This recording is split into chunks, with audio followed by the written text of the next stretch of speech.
کسی شخص کی پاسداری کرے یا مخالفت کرے، مطلب کسی رشوت اس وجہ سے دی گئی ہو کہ بھئی آپ کسی شخص کے فیور میں جائے، اس کے ساتھ اچھائی کرے، اس کے جرم میں اس کے ساتھ مدد کرے، یا اس کی کوئی مظلوم ہے اس کی مخالفت کرے اس جرم میں، تو ایسی صورت میں ٹھیک ہے۔ اور آخری صورت ہے کہ پاسداری یا مخالفت کرنے سے باز رہے۔ اب جہاں پر پاسداری کرنے کی ضرورت ہے پولیس افسر کو، کسی مظلوم کی پاسداری کرے، وہاں سے پھر باز رہے کیونکہ رشوت لی ہوتی ہے، یا جہاں پر مخالفت کرنے کی ضرورت ہوتی ہے وہاں پر مخالفت کرنے سے باز رہے کیونکہ رشوت لی ہوتی ہے، رشوت قبول کی ہوتی ہے، رشوت حاصل کی ہوتی ہے۔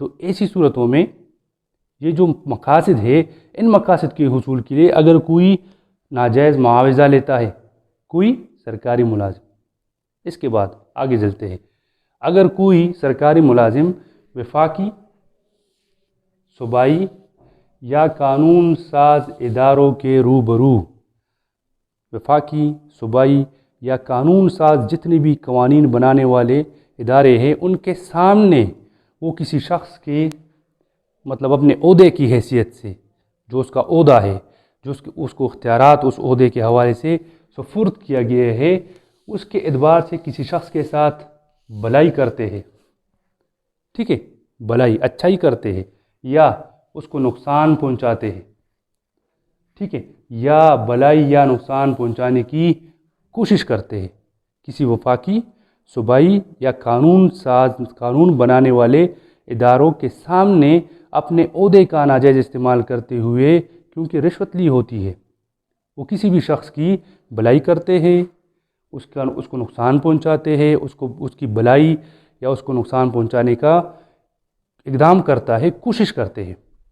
تو ان صورتوں میں اگر وہ رشوت حاصل کرتا ہے، رشوت قبول کرتا ہے، قبول کرنے کے لیے تیار ہو جاتا ہے، یا حاصل کرنے کی کوشش کرتا ہے، ٹھیک ہے، وہی بات ہے جو پہلے ہم نے یہاں پر دہرائی ہے، لیکن یہاں پر صوبائی، وفاقی یا قانون ساز اداروں کے سامنے اگر کسی شخص کے ساتھ یہ بھلائی، نقصان پہنچانا یا اس کی کوشش کرنے کی کا عمل وہ کرتا ہے، کیونکہ اس نے رشوت حاصل کی ہوتی ہے، قبول کی ہوتی ہے، اس کے لیے تیار ہو جاتا ہے یا حاصل کرنے کی کوشش کرتا ہے، تو ان صورتوں میں پھر سرکاری ملازم کو سزا دی جائے گی جس کی میعاد ہے 3 سال تک قید یا جرمانہ، یا دونوں سزاؤں کو یکجا بھی دیا جا سکتا ہے۔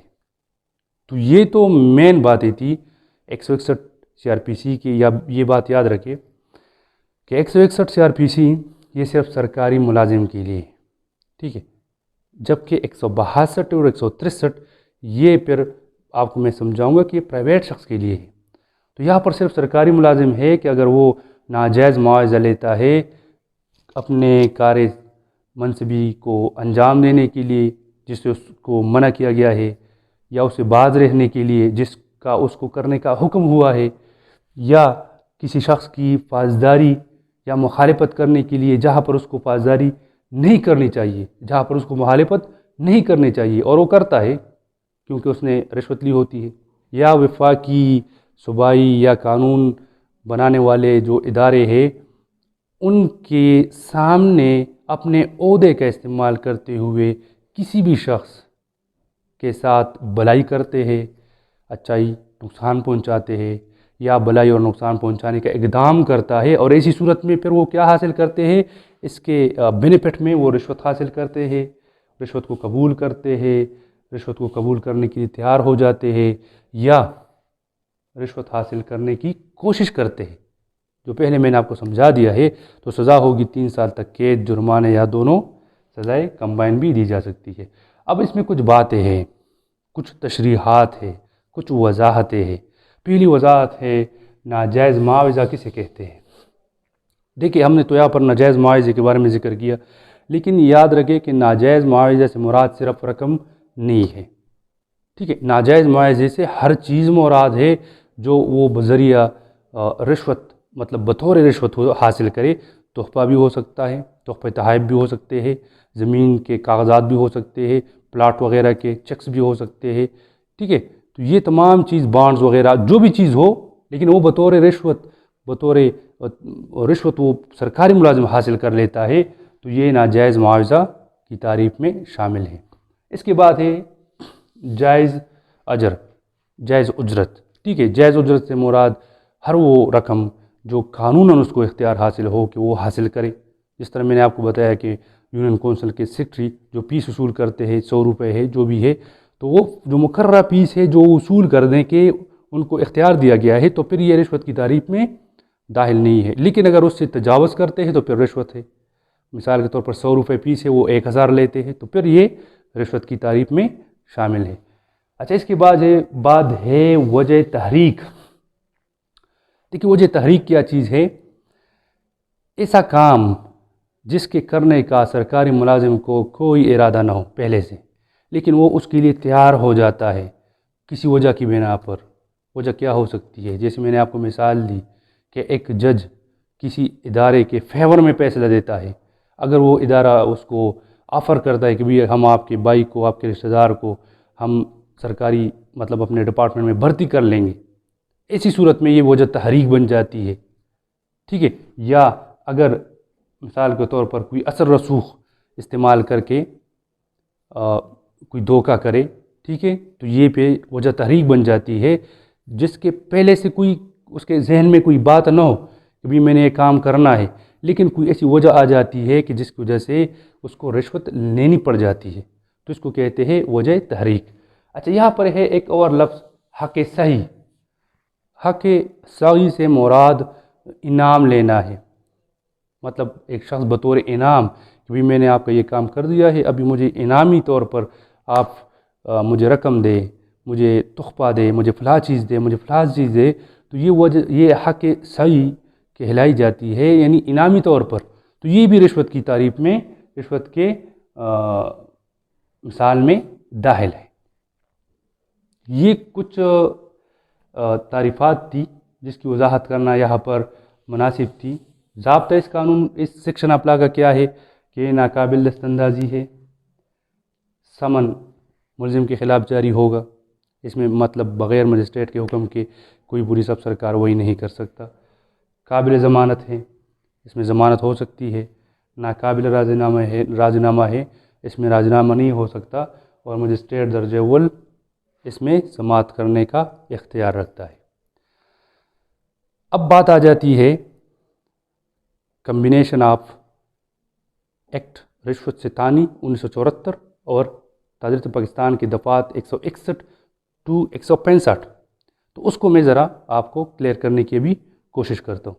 اب دیکھیں یہاں پر میں ذرا آپ کو لوکل کی طرف لے کر جانا چاہوں گا۔ ایکٹ رشوت ستانی کا جو قانون ہے لوکل اسپیشل لا کا 1974، اس کی 2 دفعات میں آپ کو یہاں پر شارٹلی سمجھانے کی کوشش کروں گا۔ ایک ہے دفعہ 3۔ دفعہ 3 میں ہے کہ دفعات 161 سے لے کر 165 تاجرت پاکستان تک یہ قابل دست اندازی ہوں گے، ٹھیک ہے۔ کیا ہوں گے؟ قابل دست اندازی۔ اس میں پولیس بغیر مجسٹریٹ کے حکم کی کارروائی کرنے کی مجاز ہے، اختیارات رکھتے ہیں۔ جبکہ یہاں پر ہم نے ضابطہ پڑھا کہ یہ ضابطہ کیا ہے؟ یہ ناقابل دست اندازی ہے۔ تو یہ کس طرح ناقابل دست اندازی ہے؟ ابھی ایکٹ رشوت ستانی کا ایک اور دفعہ میں آپ کو پڑھاتا ہوں، جو ہے دفعہ 5 الف۔ دفعہ 5 الف میں تفتیش ہے کہ تفتیش کا طریقہ کار کس طرح ہوگا۔ تو دیکھیے دفعہ 5 الف میں رشوت ستانی کا قانون کہتا ہے کہ اس میں انسپکٹر یا اس سے بالا تر افسر ہی تفتیش کر سکتا ہے۔ رشوت سے متعلق مقدمات میں انسپکٹر یا انسپکٹر سے بالا تر افسر تفتیش کرنے کا مجاز ہے، اور تفتیش بغیر مجسٹریٹ کے حکم کے نہیں کی جائے گی، ٹھیک ہے۔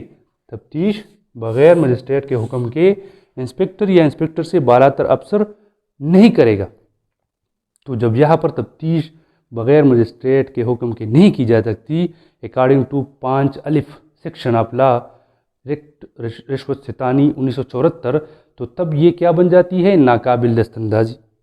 جہاں یہاں پر ہم نے جو ذکر کیا ہے، تو ان دونوں کا یہاں پر ایک ربط ہے کہ یہ قانون اصل میں یہ دفعات قابل دست اندازی تھے پہلے، ان کے ساتھ جب ان کی ایک دوسرے کے ساتھ ربط کی گئی ہے، تو یہاں پر اب یہ ناقابل دست اندازی بن جاتے ہیں، اور اس میں انسپکٹر رینک سے بالا تر یا انسپکٹر رینک کا پولیس افسر ہی تفتیش کر سکتا ہے، اور وہ بھی مجسٹریٹ کے حکم اجازت کے ساتھ یہ تھی آج کی ویڈیو سیکشن 161 تجارت پاکستان.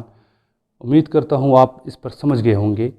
یہ صرف سرکاری ملازم کے لیے ہے کہ اگر وہ رشوت لیتا ہے جو باتیں میں نے ابھی بتائی ہے آپ کو تو اس کے خلاف پھر 161 کے تحت کارروائی کی جائے گی. انشاءاللہ اگلے ویڈیو میں 162 اور 163 کو اکٹھا ملا کر آپ کو میں پڑھانے کی کوشش کروں گا تاکہ آپ صحیح طریقے سے سمجھ سکیں کہ اس میں ڈفرینس کیا ہے. اس وقت تک کے لیے مجھے اجازت دیجیے. اللہ حافظ.